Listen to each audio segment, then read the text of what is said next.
Hello everyone, this is Marc Sabatella from Mastering MuseScore, and I'd like to welcome you to the MuseScore Café. Today, September 21st. Is this the first day of fall? Or is tomorrow, or was yesterday?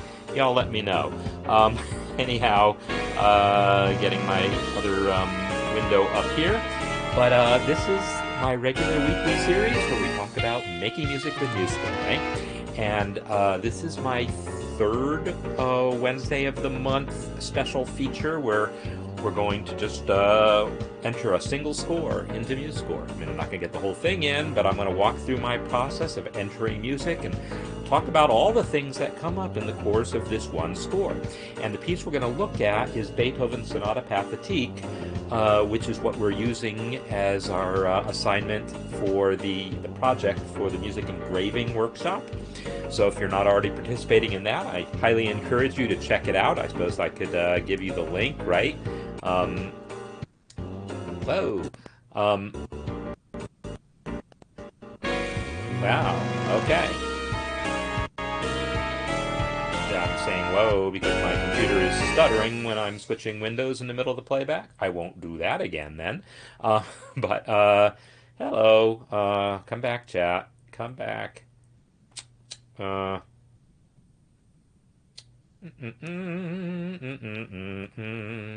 all right. I don't remember which window I was in. I was in, oh, this one right here. And here's my link. So, there you go.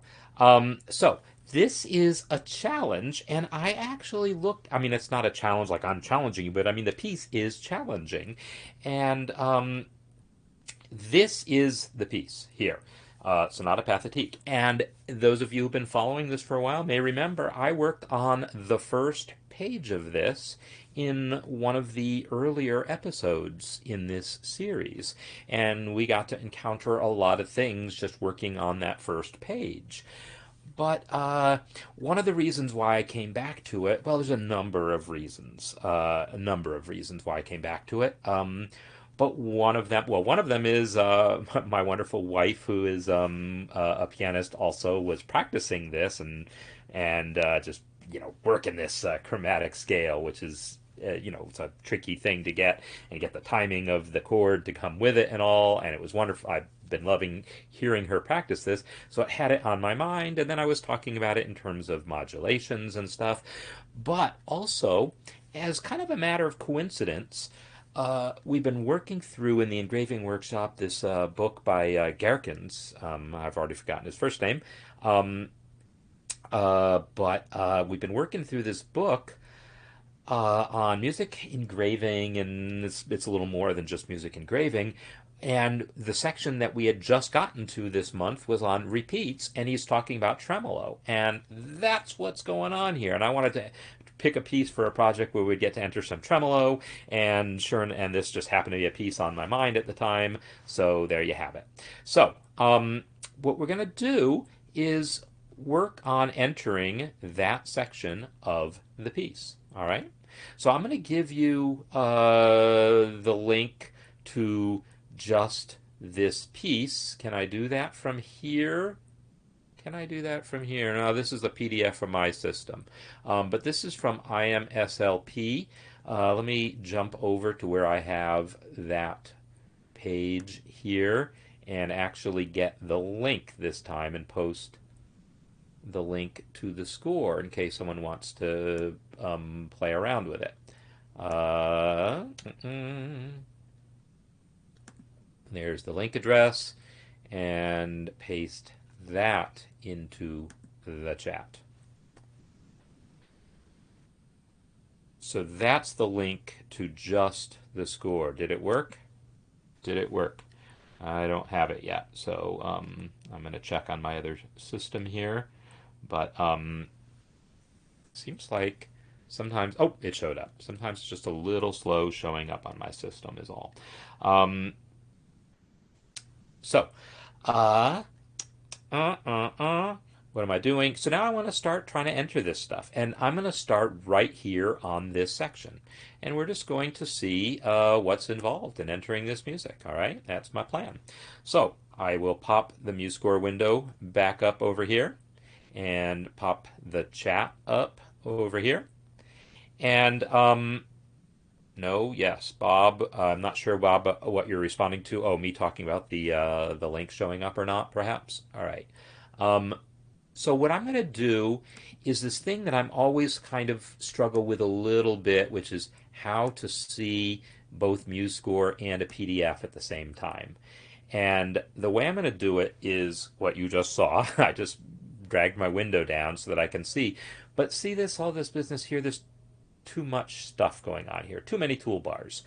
And as you know, I use keyboard shortcuts for so much stuff. I've created a custom workspace called editing in which there's fewer commands and they all fit on one toolbar. So that's what I'm going to use, and you'll see me talk through what I'm going to do as I do it. So if I need to, if there's keyboard shortcuts I'm using you're not familiar with, you'll get to learn what they are. So I'm going to now create a new score here. So Control N for the new score, and the sonata. I'm just going to go with basic information. I can always fine tune that later. Let's get on with it though. Grand staff, finish.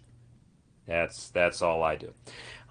So when I do this, you'll notice I kind of jumped the gun a bit on that dialogue, and I didn't enter the key signature or the time signature. That's because, yeah, I'm just as happy to do that after the fact. So let me reopen my palettes for a second, select my time signature, and change it to cut time. Select that first measure, change the key to 3 flats. All right, there we go. So I've got my score basically set up. Let me enter a tempo marking. So this is a tempo marking here, and it's basically allegro. So what I could do here is go to the tempo palette and add the allegro. And I had the first note selected when I clicked the palette. Now I can double click this and add all the other stuff. Di molto e con brio, period. Because this edition puts periods at the ends of their tempo markings. So, except molto, not motlo. Molto. There we go. All right. And now, what I often do, I say often, what I sometimes do, is pre-enter some system breaks so that, is this going to not let me? I guess what I'm going to have to do is also put this score. Give me a sec. Give me, no, not that. This. I want to make this window also only as wide, so I want to keep seeing my comments. I like seeing my comments. Just don't get confused and try to type into my screen share. That ain't going to work, right?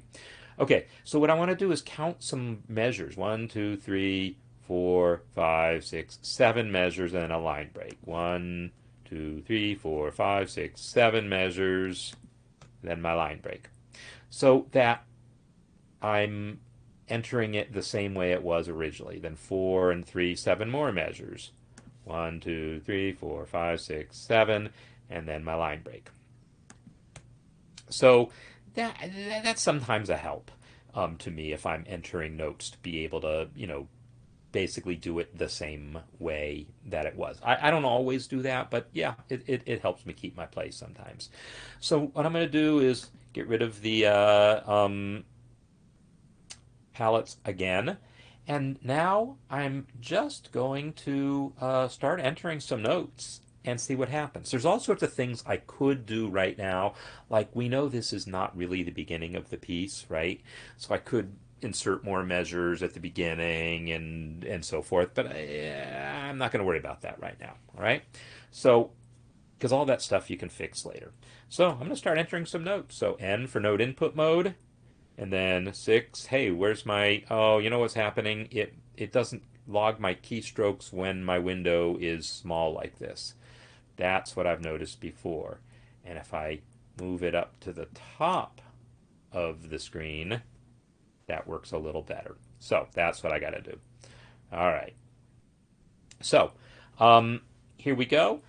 Dotted half note, 6 dot, and then C, and then down an octave. And now quarter note, B flat. Now, you see there's a flat sign on that note, but it already is a B flat, right? That's a courtesy accidental. So, what I should be in the habit of doing, and what I'm going to do here is I'm going to undo that, and this time I'm going to click that accidental before I enter the note so that I get my courtesy flat. Usually, you might know that when I'm entering accidentals, I just use the arrow keys up and down to add the accidentals, and then I go back and add courtesies later using a plugin. But here I want to copy what's in this edition, and so I just want to look at what I see, and if I see something's a courtesy accidental, I'm going to try to train myself to use the toolbar. And I do have keyboard shortcuts set up for those accidentals, but I can never remember what they are. It's control bracket or something like that. All right, now I'm going to add an E and then up arrow. And now A flat, add the F, E up an octave, E natural, Shift G, F, Shift A, D, Shift B, natural. And now is this E flat is again a courtesy accidental, so I'm going to remember to enter it first. E flat, Shift C, and now a half note, E natural, C. And you'll see I'm using the arrow keys for most of these accidentals. It's just habit. I'm not saying it's better. In MuseScore 4, there's going to be predefined shortcuts for the accidentals that are easy to remember, plus, minus, and equals. Yeah, I'm going to start training myself to do that, I think. But anyhow, I got to be me, right? So back to quarter notes, 5, B flat, up an octave. And okay, so now here's the thing. I forgot to enter that accidental. I did define a shortcut to retroactively add that accidental. Can I remember what it is?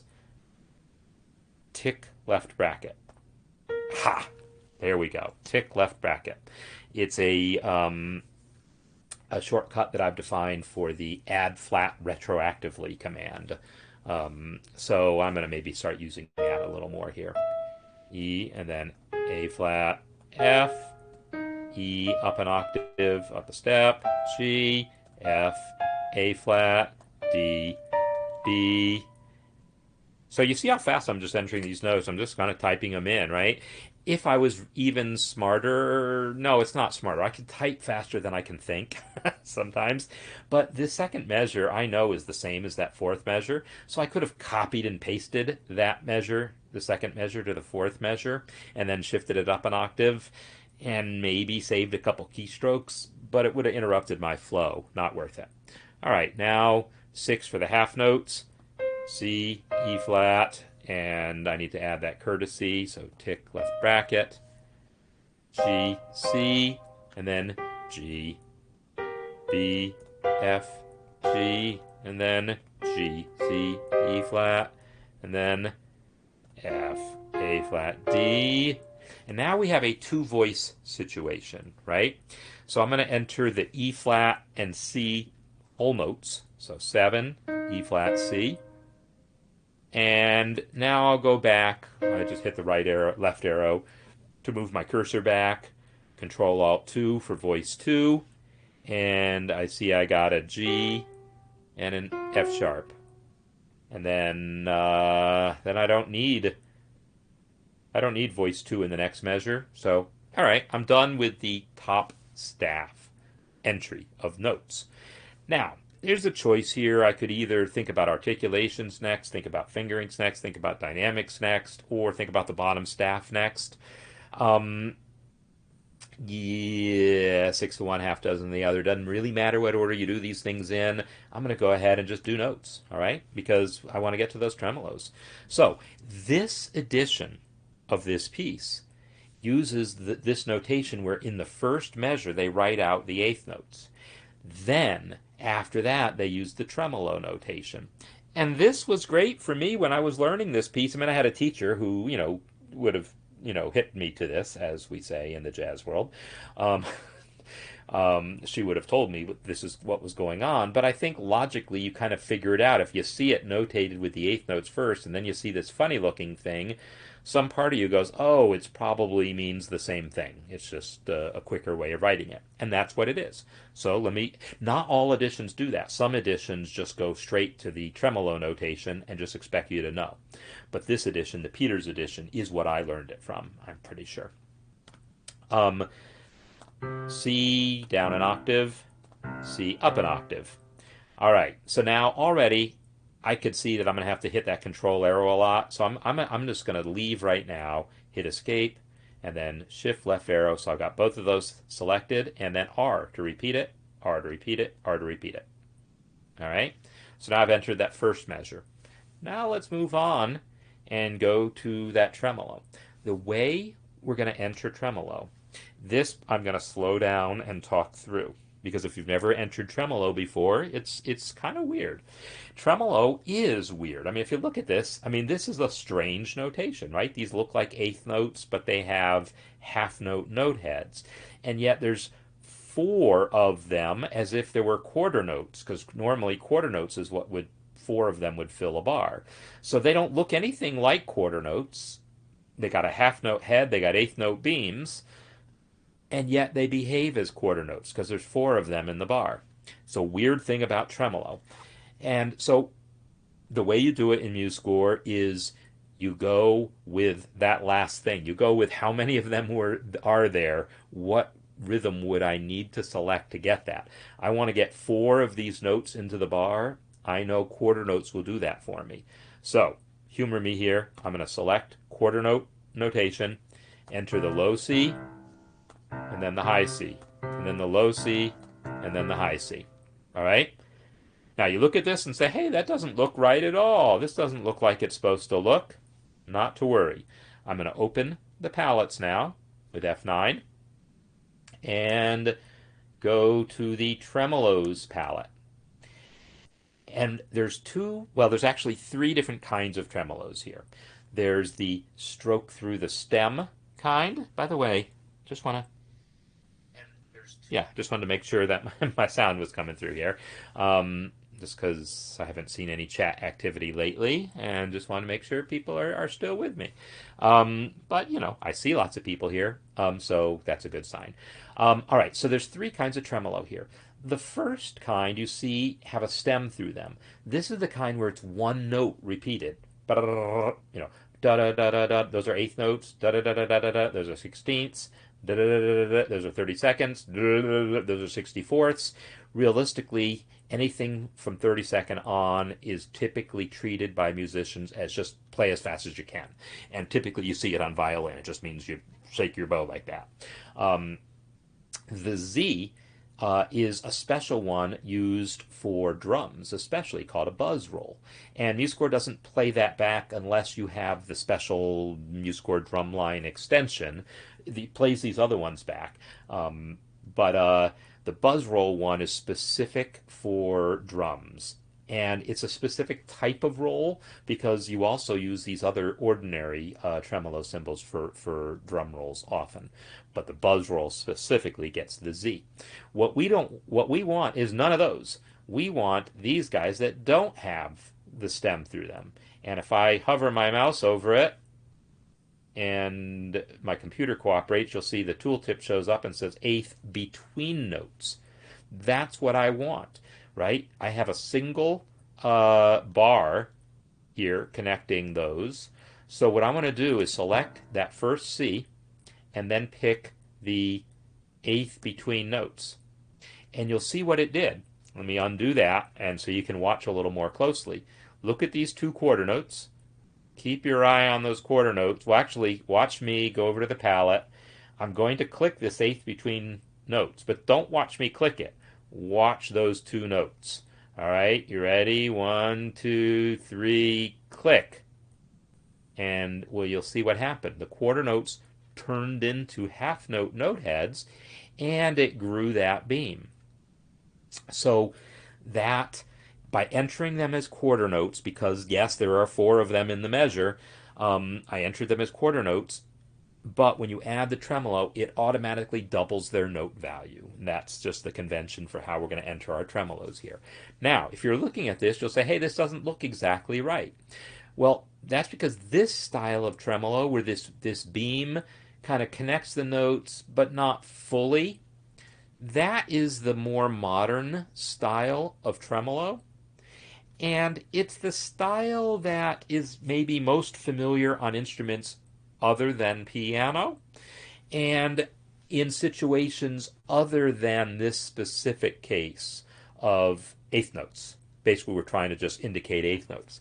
But in that special case where we want to indicate eighth notes and we're doing it for piano, or we're talking older scores like 100 years ago or more, this style where that tremolo thing actually looks like a beam and fully connects the stem, that was the style. So MuseScore lets you do that. So I'm going to go ahead and add one to the other measure, to the other part here, and then close the palette because I won't need it for a little while. And I'm going to open the inspector. Now I can select these two tremolos. I'll click one, control click the other. Now here in the inspector where it says tremolo style default, I want traditional. And now I get that. Now you'll also see there's a traditional alternate. If I click this, you're going to look at it and say, well, that's no different, right? Yeah, since I'm showing this to you, let me show you the difference. Let's go back to the palette, and instead of using the single stroke version, I'm going to use the double stroke version. So now these are 16th notes. If I now change this to traditional, I get that business where they basically look like 16th notes. If I switch to traditional alternate, you get this version where one of the strokes acts like a beam and connects the stems and the other one floats. That's also common in some, according to some publishers, it's a common, it's the way some publishers notate this particular tremolo. So I want to undo that, undo that, undo that, get back to my eighth notes. So let me close my palette, close my inspector again, because now I want to just take this passage and repeat it a few times, right? Repeat it, repeat it, repeat it. Shrink this down a little bit more, repeat it. So I repeated it by pressing R, but really it doesn't stay C the whole time through, right? It stays C for a little while, and then it starts climbing up the scale. So let's do that. Let's select where it starts climbing right here. I click the C, shift right to get there. Now I'm going to use a shortcut to transpose diatonically. It's control, no, it's, I do this by sight more than, or by muscle memory or whatever, more than thinking about it. It's Alt, Shift, Up, Arrow. Okay, so did you all see what happened? Let me zoom in so you can see this again. Let me undo that. So Shift, Alt, Up, Arrow. When I did that, oh, okay, yeah, my chat got a little behind. Okay, so yes, I will definitely talk about stem height. Yeah, typically this window scrolls, but my other window doesn't, but it just did then. So that's all right. I'll address that in a second. So this idea of stem height is definitely a question, and that's what's happening here. I'm going to undo that change again. You see the two C's both have stems up, but when I did Alt Shift Up Arrow, and yes, on my system, instead of Alt Shift Up Arrow, I need to use Alt Shift Bracket because Alt Up Arrow is reserved on my system. Linux uses it for something else. So what happened here is now these stems are in opposite directions, and MuseScore is taking me really literally and trying to connect them there. So I got to select this note and flip its stem up, and then it'll be a little happier. And I'm going to do the same thing here. Select those two notes and transpose them up a couple steps, but flip that guy's stem up. And then, now, did I lose a measure? Yes, I lost a measure to the next system. Let me get all the notes fixed first. and then I'll deal with.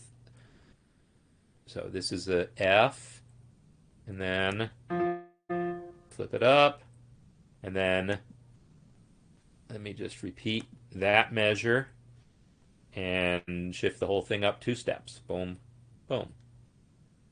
All right, so my first observation is, oh no, everything didn't fit on the system, right? Well, there's a good reason I can see already why I lost a little space, and that's because there's an indent here. So here, remember when I, at the beginning of this, said I'm not going to worry about the fact that this isn't the beginning of the score? The real score does start with an indent, right? See? It starts with an indent there. But because this isn't the beginning of the score, this is really the middle of the score somewhere, there's not supposed to be an indent there. So I'm going to go ahead and insert some measures. I'm going to use the insert key to insert some measures, hit a break, and now this system, it's not the right number of measures, but I'm going to worry about that later. In fact, what I'm going to do right now is save this guy because I haven't saved it yet, and I'm getting nervous. So I come to my cafe. Yeah, I'll put it in the music engraving. Why not? Put it in my music engraving folder. Pathétique. Give it a better name so that I'll remember what this thing is later. Pathétique. I know there's supposed to be an accent on it, but I don't like putting accents in my file names. All right. So, yes, there's repeat, there's dynamics, there's fingering, other stuff left to add. I'll definitely get to that. But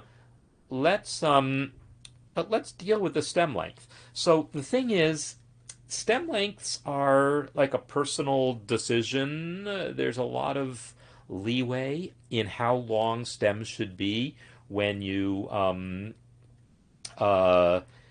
have beamed notes. I mean, stem length, if the notes aren't beamed, well, it's pretty cut and dry. They're an octave long. That is just a basic rule. This is C here.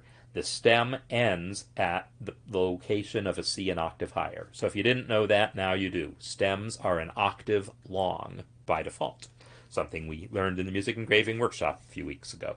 And MuseScore does that normally by default. But there's situations when you have beamed notes, there's, subjectivity. MuseScore 3 typically allows these beams to be pretty steep, steeper than most engravers would recommend. So MuseScore 4 is going to default to flatter eighth note beams. But it's still then the question of, like here, it looks like we're going for MuseScore is going for keeping that second one the octave long, right? It's ending that stem at that spot. But it means the first eighth note then has a stem much longer than an octave. Well, okay. The original edition you can see kind of compromised. The first eighth note there is longer than an octave, but the second eighth note is shorter than an octave. Well, that's valid. I don't have super strong opinions on how this should go. If I was doing this in MuseScore 4, which now I kind of want to do it. Y'all want to see MuseScore 4? I do. Let's see what MuseScore 4 does, because I'm going to be curious, because it's changed how, and actually they're still tweaking the tremolo. So whatever we see now is not necessarily going to be the final story. But let's go ahead, create a new score. Grand staff. And I'm going to try to enter that same exact passage. Quarter notes, C, C, C, C. And now I'll select the first one, come to the tremolos palette, eighth note between. Hey, wait a minute. Did I say eighth note between? Okay, I just hit the wrong button. And do it again. Select both of these guys. So you can see even though things look different, I'm hitting exactly the same keystrokes. And now, instead of just traditional and traditional alternate, hey, it's got these nice icons telling you this is what it's going to look like. It is a little deceiving because it's showing me with two beams there, but it's not going to add another beam. It's just showing what the beams are going to look like. Boom. And it looks like it didn't do the funny thing with the stems. So it looks like the default in MuseScore 4 is different. Yeah, it's not actually extending that first C as far. It's allowing this beam to be extremely steep. Well, that's because it's not a regular beam. It's a tremolo. Regular beams. Let me just enter some regular beams so you can just see the difference. Regular beams, you can see it flattened, right? It's got this thing just a half a staff space, and so it does something that looks a lot more like what our original score did for regular eighth notes. For tremolos, it allows a steeper beam. I'm not sure if that's an oversight or if it was deliberate, but in any case, I was curious. Now I know. So let's come back to our score here and decide how we want it. I'm hitting the wrong buttons here. I want to see my PDF, and I want to see MuseScore 3. That's MuseScore 3. There we go. And I want to see my chat. Chat, come back to me. All right. So, could I copy from MuseScore 3 to 4? No, that's not going to work. Not going to work. There's a question of would it conceivably have been doable had MuseScore 3 thought ahead and said, hey, let's when you do a copy and paste, let's actually copy music to the system clipboard. And then, because there's a application clipboard which only works within the application, and there's a system clipboard which works between applications. And music, MuseScore can put text in the application key clipboard, but music it doesn't know how to because there's no standardized format for it. But we certainly could have used our own internal format, which is basically kind of an XML-like format, and we could have put that in there, could have made it work, but MuseScore can't copy to it, so MuseScore 4 won't be able to paste, is the answer. All right, so here we get into some subjective cases here, subjective judgment of how long do I want those stems to be. I'm just going to go with copying what was there. It looks like the stem angle in MuseScore 3 is pretty similar to what Peter's did. So I'm just going to select this beam and double click it and down arrow it. Actually, I'm going to use control down arrow. Now wait a minute. So obviously that didn't work. All right, let's think about this some more. How about if I drag it? Interesting. Interesting. So those of you who have done this, I've never this to me is a bug. To me, this is a bug that dragging the tremolo doesn't shorten the stems. But tremolos are designed to be independently movable. But I would think that when you're using this special traditional style, they should be tied together better. So I'm not going to panic. Instead of modifying the tremolo bar, I'm going to try modifying the stem. So I've clicked the stem. I'll double click it. I want to actually get the handle here. So yeah, I'm going to see, because I'm experimenting here. To be honest, I don't know how I'm going to do this. I'm going to open the inspector because there's a stem length setting here. And if I just reduce it by a staff space, well, that pulled the other thing down. So I guess that's my answer. I'll just do this and do that. Whoa, that was too much. That was only a half staff space, and I did too much here. I guess it was only half staff space. It looked like a full staff space, but it was really only a half staff space different. So that's basically the story. And I could see now that that's actually a little too much. If I really get picky about it, the original version isn't straddling the line. It's sitting above the line. So it wasn't half a staff space. It was really only a quarter of a staff space. So I'm going to go with 0.25. Ah, not quite right.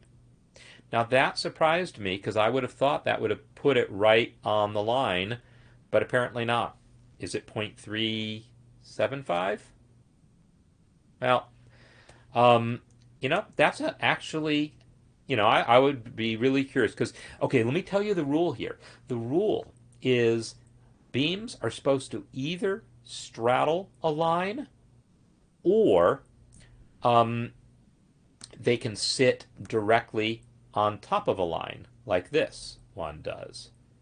What they cannot do is have any other gap between the line and the beam. At the endpoints, we're talking. That's a rule of how to do these things to avoid what are called wedges, where you have these weird places where the staff line is showing in between the 16th notes and so forth. So anyhow, there's rules about how beams are supposed to be positioned, and MuseScore by default follows those rules. But as soon as you start tweaking things manually, you have to know the rules. So this is acceptable. This is acceptable where it's sitting on top of the line. This would not be acceptable where it's like there's like a little bit of a gap there. That would not be acceptable. When I hit reset, it actually reset the style also, so I need to reset it to traditional. So anyhow, I'm going to go with this as my winner. It looks close enough to the original, and it didn't require too much fiddling, so I'm going to select that and hit R to make the rest of my C's work that way. And now for the D one, I could keep playing the same game of this. In fact, let me try this. I'm going to try something else. I'm going to select all those notes, and now select where it says notes in the palette. I mean, in the inspector, and now select where it says stem. And now all my stems are selected in that region. Or are they? No, just that one is. All right, plan B. Select that range, right-click one stem, select all similar elements in range selection. Now all those stems are selected. And I can shrink them all by half a staff space. So that's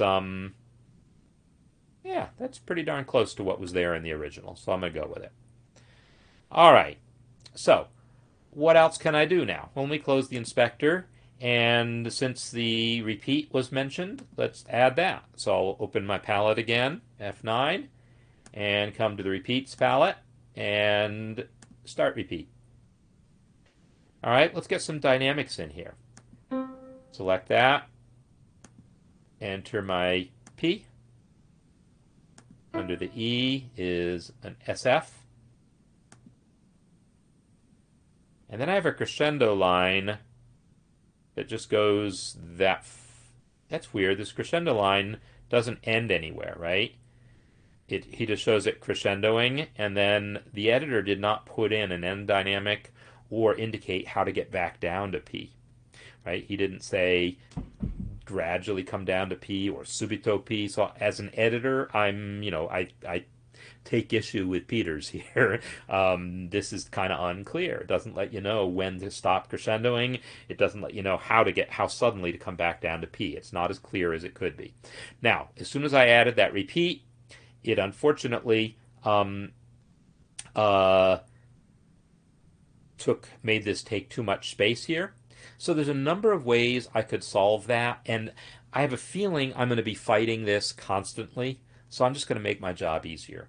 I'm going to come to Format, Style, Measure, and just reduce some settings here. I'm going to reduce the spacing to the minimum, which is 1. And for now, I'll just leave it at that since that was enough. There's other settings I could change, the minimum note distance. There's also a thing going on here where there's really too much space after that bar line. Would you agree? Too much space. There's too little space in Peter's edition. This looks bad to me. That's too crowded. This here is too spacious. So we're adding too much space here.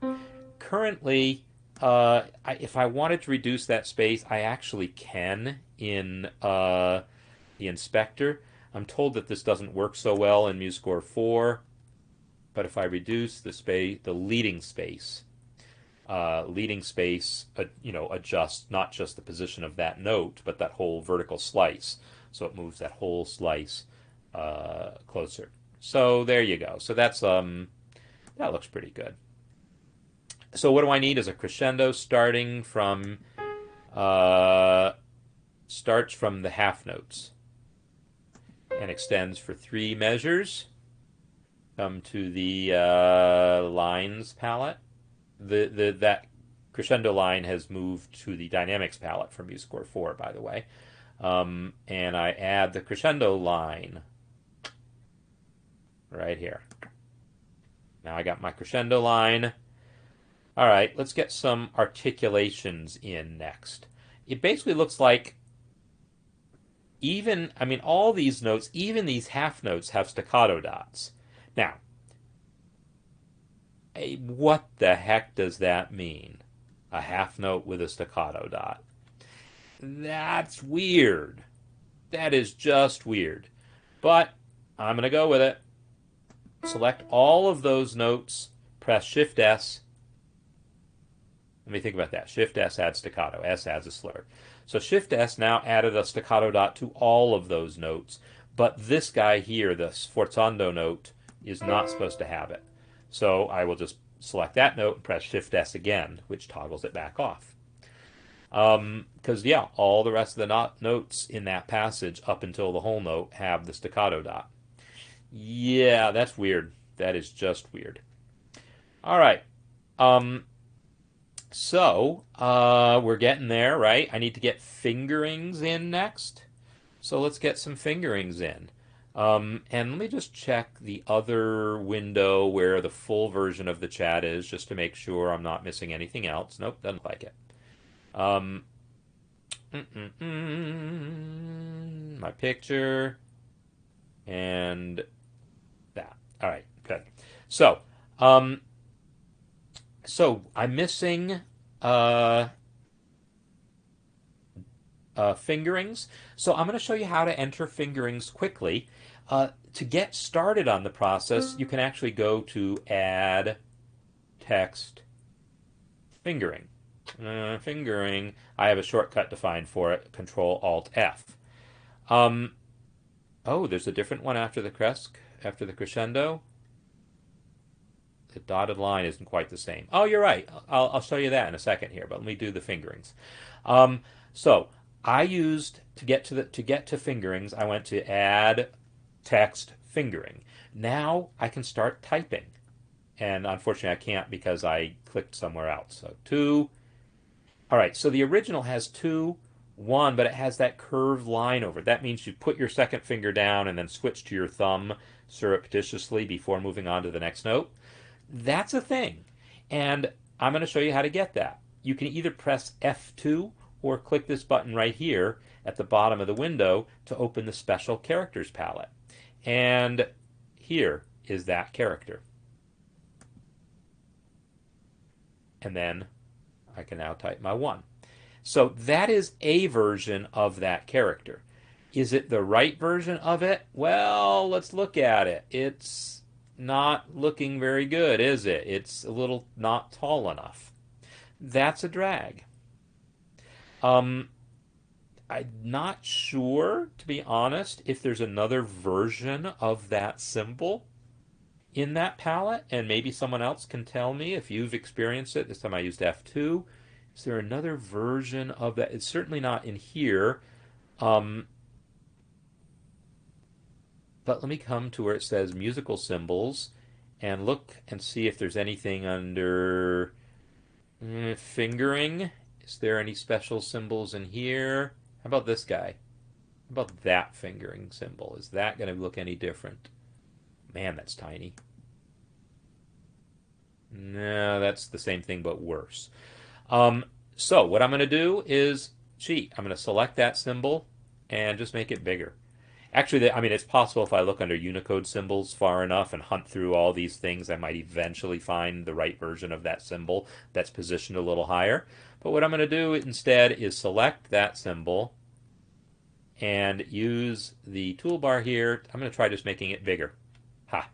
Just making it 10 point bigger also made it higher. So there you go.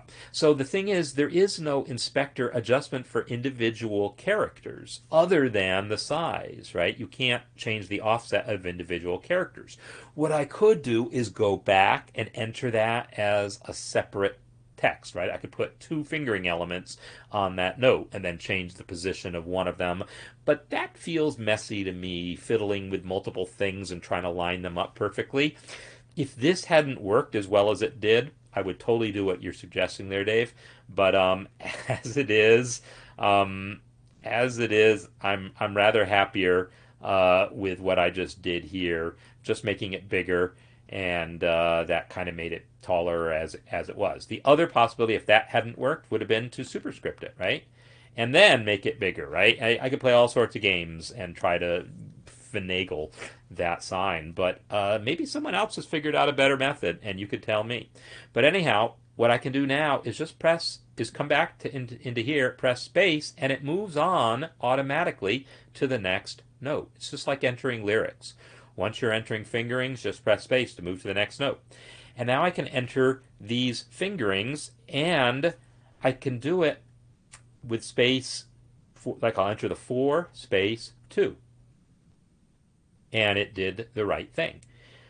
There's nothing on the F, nothing on the A flat, but then, and this is covering my view a little bit, so let me move this down so I can see it better. It's a 3 space 1, and then nothing there.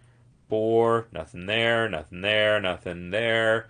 Here, 4 space 2, nothing, nothing. 3, 1, nothing, nothing.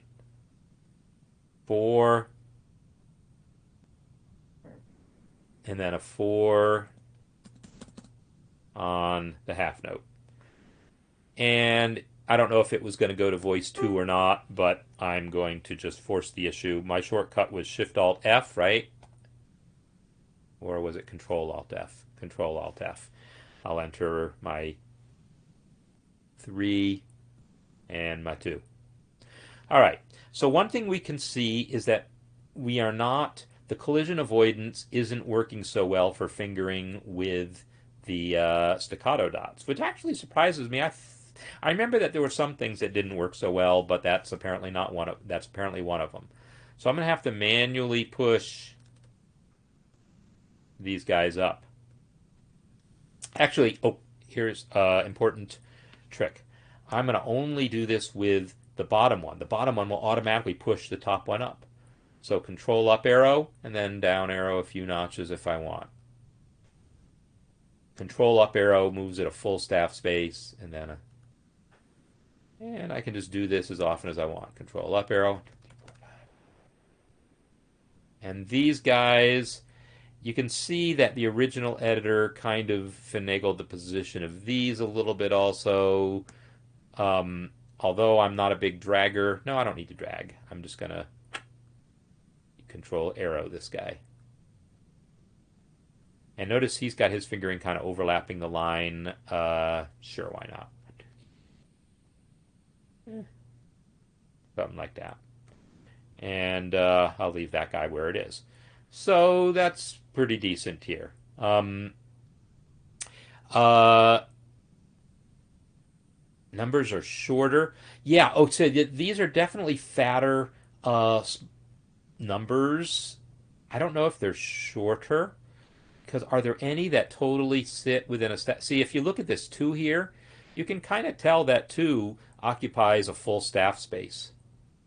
As does, if this 3, when I had it there, it occupies a full staff space. So the actual size of these fingerings is similar, but the font is different, right? It's this fancy looking weird font. But I'm not going to worry about the font. I could change the font size if I wanted a little smaller. So I'll open the inspector. I've got a fingering selected. I will open the inspector, reduce the font size 1 notch, hit set as style, and now all my fingerings are smaller. So yeah, can totally do that. Let's hit save.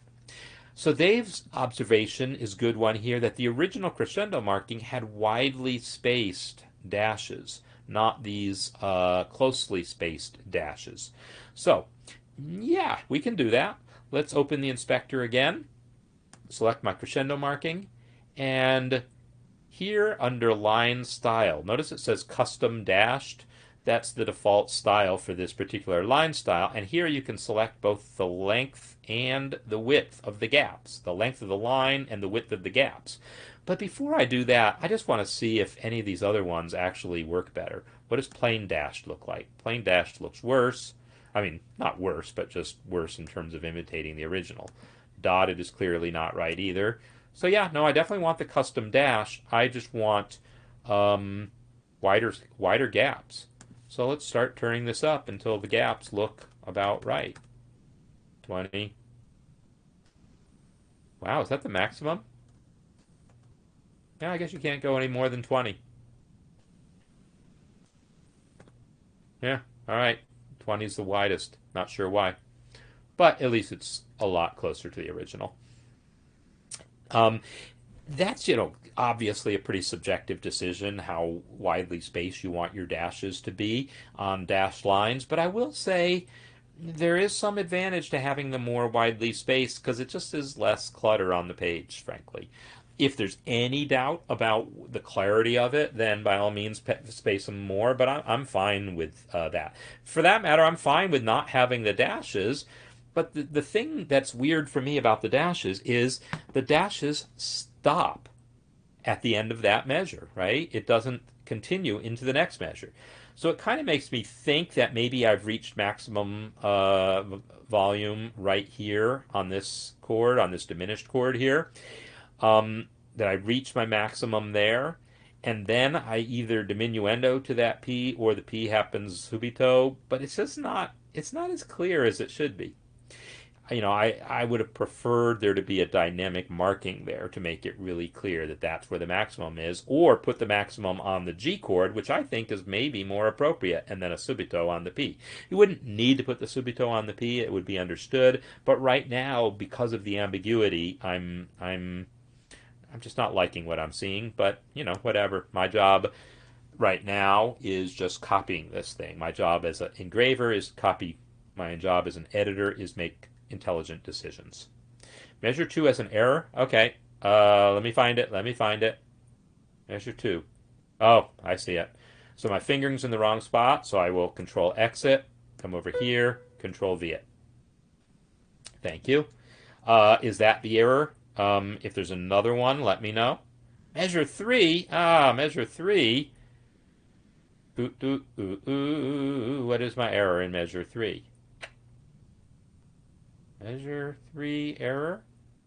Well, the same thing here, I guess, of needing to move this up. What else? What else have I missed? Well, let's proof. Let's proof. Let's proof. I'll look at my top staff here: 2 to 1, C, B flat, E, A flat, F, E, G, F, A flat, D, B, B, B, C, E flat. I'm sight singing this, right? But I'm doing it to help me track where I'm at, and I'm just proofing it, seeing if all my notes are correct. And so far, so good on the actual notes. Now that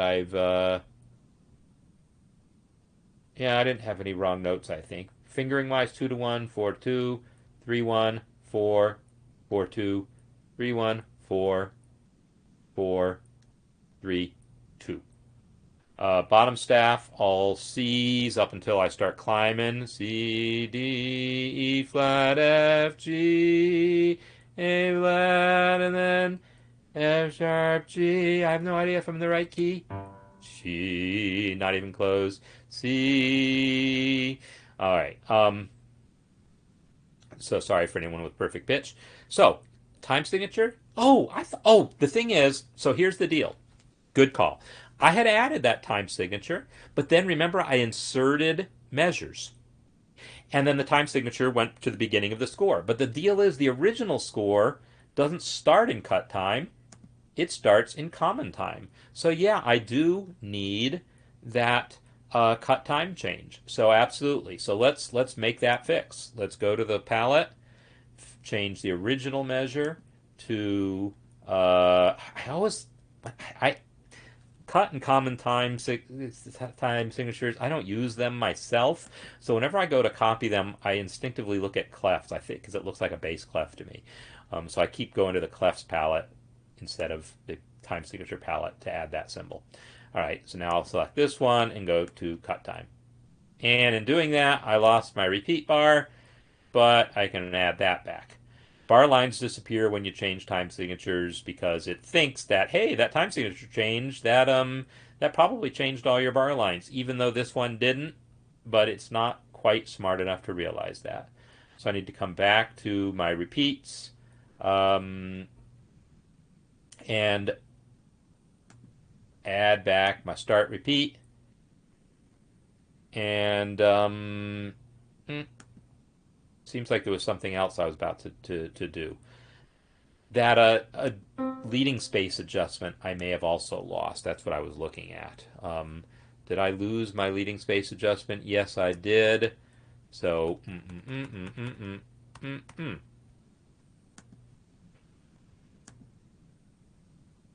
So, how am I doing now? I feel like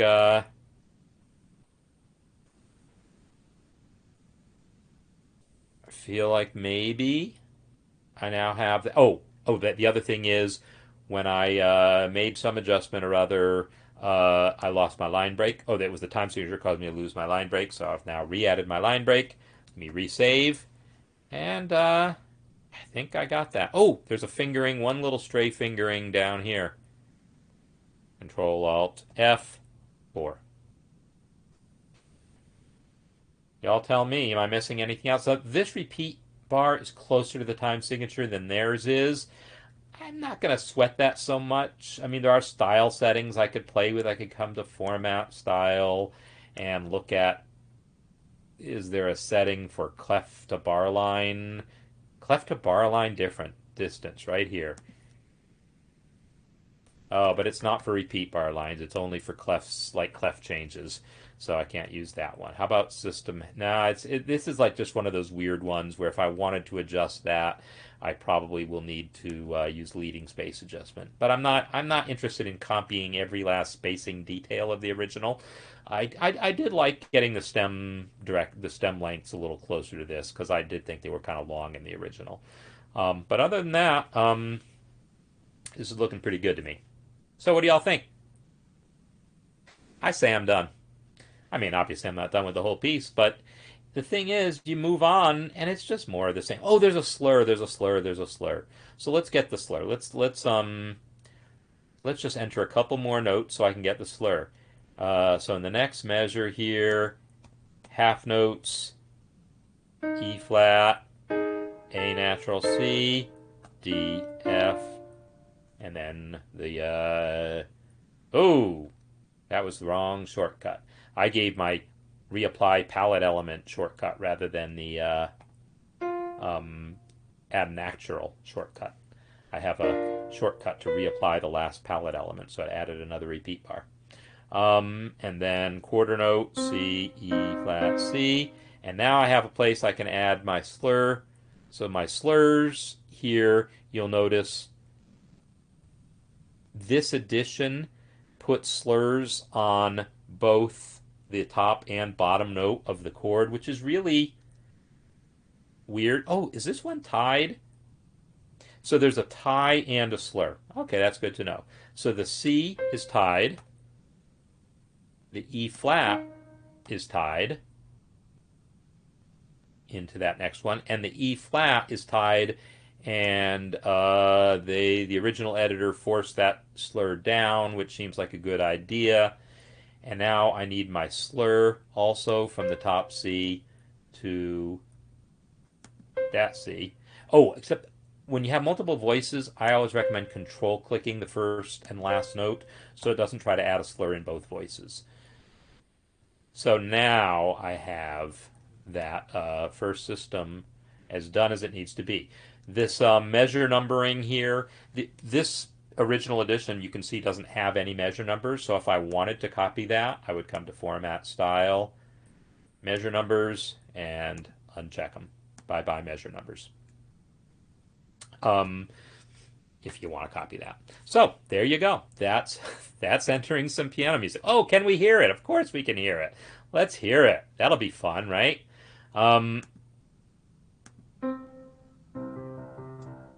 Okay, that's not very allegro. So let's get if we're going to hear this, let's hear this. Let's come to the inspector and let's pick a more reasonable tempo. It's basically putting quarter note 140, nowhere near fast enough. I want half note to be close to that. I want it basically twice that fast. This is too fast, maybe.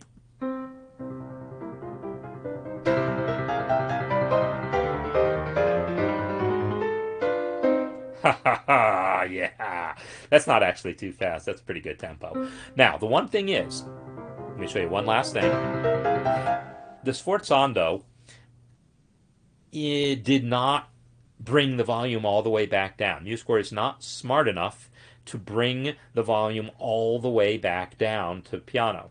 However, we can make it happen. You'll notice there is a velocity, because basically the sforzando says go up to 112 and then come back down by 18. But that only brings us back down to 96, and that's not far enough. I want to come all the way back down to piano. And piano is 49. So I got to do some math. What's 112 minus 49? Well, it's 51 plus 12, 63. Did I do that math right? I think so. Velocity change. So this sforzando is going to jump up to 112 and then immediately back down to 63. Now it's going to sound better.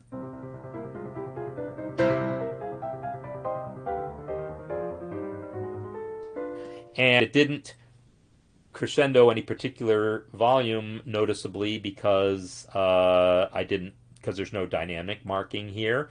And I think that was a mistake on the editor's part, so I'm just going to add one. I could always make it invisible if I wanted, but I don't want. I want a dynamic. So I'm going to put a dynamic there.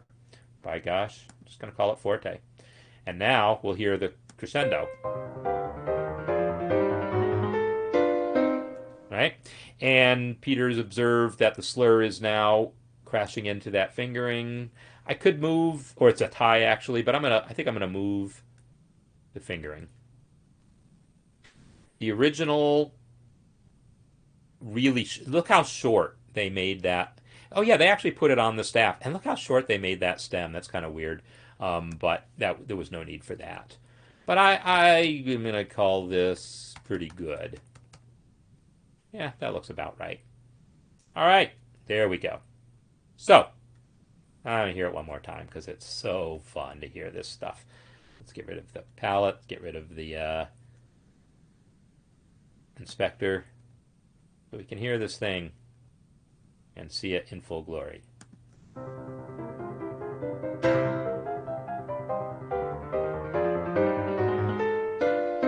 Yeah, awesome. All right, so now let's hear some other music.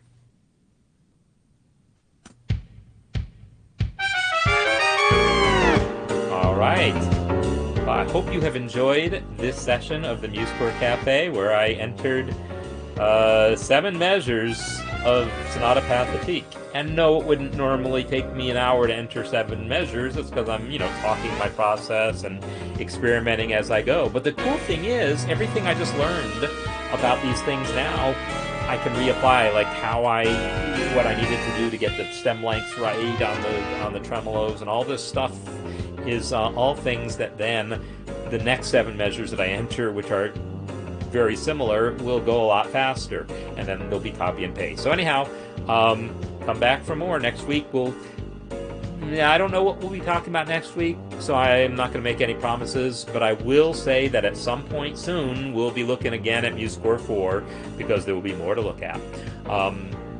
Meanwhile, I'll take your suggestions in the community if you have them about any ideas of things you would want me to be covering in these cafes. And just stay tuned. Come tomorrow for the music masterclass. We'll be looking a little bit more at a Bach cello suite and some other music that has been composed. And I will look forward to talking to you later. Okay, goodbye.